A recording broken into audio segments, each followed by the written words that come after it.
Hai, Assalamualaikum warahmatullahi wabarakatuh. Alhamdulillah kita berjumpa lagi di saluran YouTube Nur Samila Samsudin. Hari ini saya nak kongsikan dengan anda sebuah buku yang membuatkan saya tersengih sepanjang membacanya. Okey, ini bukunya Ustaz Power Metal. Okey, buku ini merupakan hasil karya Mish atau Serunai Fakih, yang mana ia merupakan buku suaterbit di bawah penerbitan Menara Seni.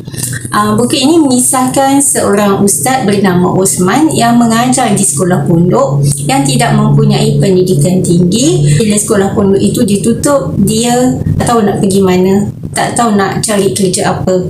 Okay, dan selepas pencarian kerjanya di semua tempat gagal, dia akhirnya mengambil keputusan untuk menyertai satu kumpulan muzik power metal. Itu di antara ringkasan cerita Ustaz Power Metal. Baiklah, apa yang membuatkan saya tersengih sepanjang membaca cerita ini? Sebab watak Osman ni, watak yang dicipta ni adalah watak yang sangat lurus. Dia watak seorang ustaz, taulah dibina dengan penuh dengan kejujuran, tak bersimpang lah dia punya kepala otak tu, semuanya lurus sahaja, jujur Okey, dan kenapa namanya Ustaz bukan Ustaz?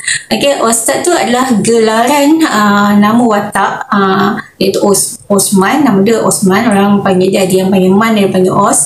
Okey, digabungkan dengan perkataan Ustaz. Okay, jadilah Ustaz.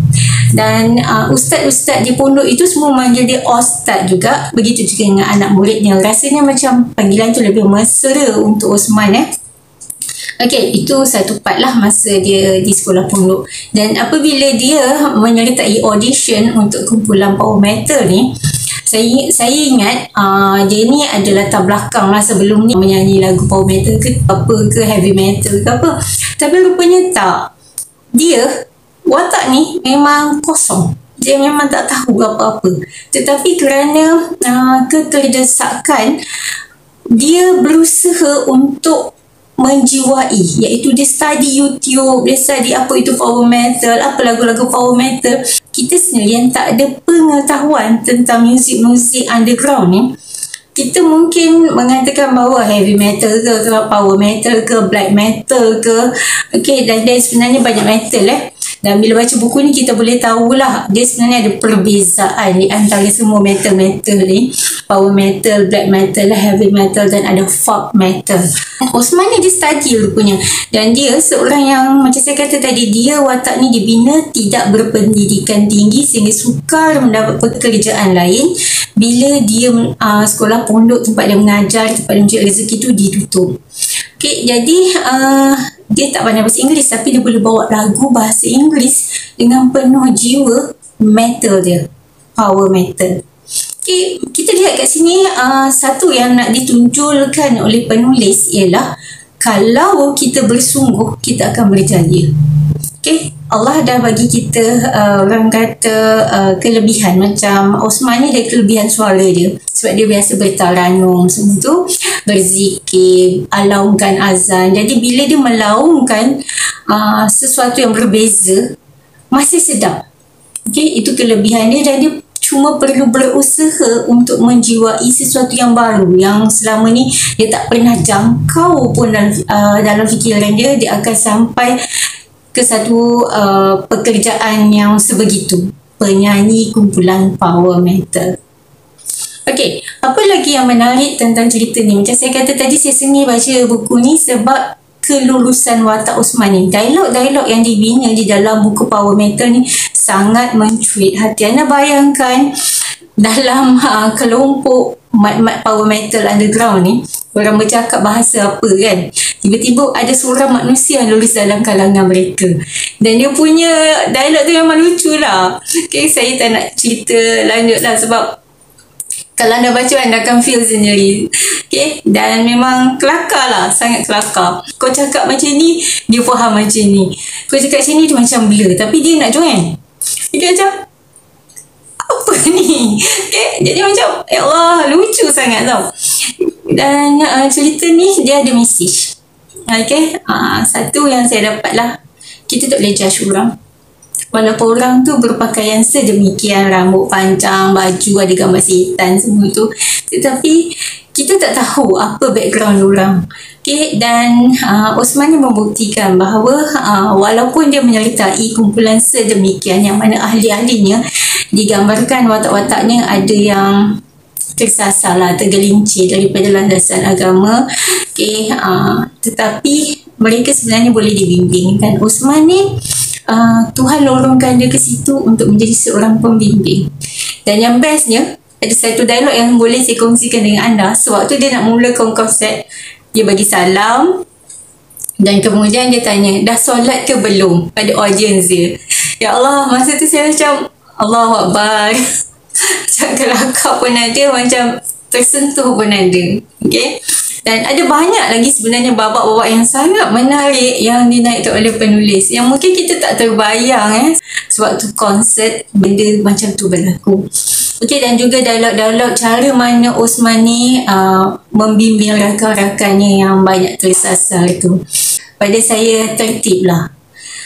Dan banyak lagi babak lucu. Sebab saya banyak benda nak cerita kan. Cara pemilihan pakaian, ya Allah. Dan lepas tu, satulah yang bagus tentang buku ni, dia real.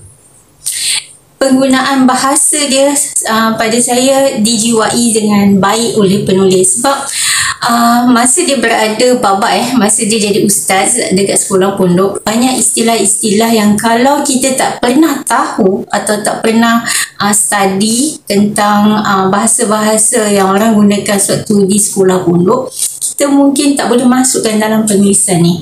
Tapi penulis ni boleh masukkan. Saya tak tahu sama ada dia punya pengalaman sendiri ataupun dia study. Contoh macam dia kata dia membaca zikir cara khafi. Okey, cara khafi. Jadi kita sendiri yang tak tahu, tak ada ilmu tentang perkara ni, kita tak boleh bayangkan cara khafi tu macam mana zikirnya. Okey, kena Google lah cari. Okey, lepas tu sewaktu ada sesi dengan pelajar dia, dia punya ayat macam ni, Osman mengangguk, dia bangun berdiri dengan tenang. Mauduk yang dibicarakan adalah mengenai pentingnya menjaga masa. Mauduk dalam kurungan topik. Okey, istilah-istilah macam ni pada saya menghidupkan lagi cerita ni. Okey, dan juga ada dikatakan macam ni, kamu tak nak ke pahala berjemaah 27 kali ganda berbanding dengan solat seorang diri di dar, D-A-A-R, dar, dalam kurungan rumah. Okay, secara tak langsung dia memberi kita satu ilmu tentang pengistilahan okay, dan itu sewaktu dia berada di sekolah pondok sebagai seorang ustaz. Tetapi sebagai seorang penyanyi kumpulan power metal, underground punya kumpulan muzik, okay, ada bahasa-bahasa yang lain pula. Dan kat sini kita belajarlah daripada watak-watak lain. Dan kat sini nama dia telah bertukar daripada seorang ustaz iaitu Osman tambah ustaz jadi ustaz. Dia sendiri, Osman sendiri yang kreatif yang mencipta nama dia sebagai penyanyi kumpulan power metal iaitu Ospom, Ustaz Power Metal. Okay, jadi Ospom. Jadi kawan-kawan dia ni boleh masuk dengan dia, serasi dengan dia walaupun dia seorang ustaz. Taklah siap panggil ustaz takkanlah dekat konsep pun nak kenalkan dia sebagai ustaz kan. Okay, jadi dia bertukar nama dan sekaligus bertukar identiti dia sebagai seorang Ospom, Ustaz Power Metal. Dia masih mengekalkan nama panggilan dia dekat sekolah pondok tu lah. Kat sini ada banyak konflik-konflik lain yang diwujudkan untuk watak-watak dalam kalangan pemuzik itu sendiri. Kita melihat kehidupan orang nampak begitu, tapi hakikatnya ada cerita di sebalik setiap seorang daripada mereka. Dan mereka ini sebenarnya perlukan bimbingan. Okey, itu saja saya nak cerita tentang Ospom, Ustaz Power Metal. Banyak sangat banyak. Dan saya rasa anda baca sendirilah baru anda boleh menjiwai cerita ini dan seterusnya mendapat manfaat daripada setiap perkongsian dan setiap mesej yang cuba disampaikan oleh penulis melalui cerita lawak, bermesej dan juga pada saya menghiburkan.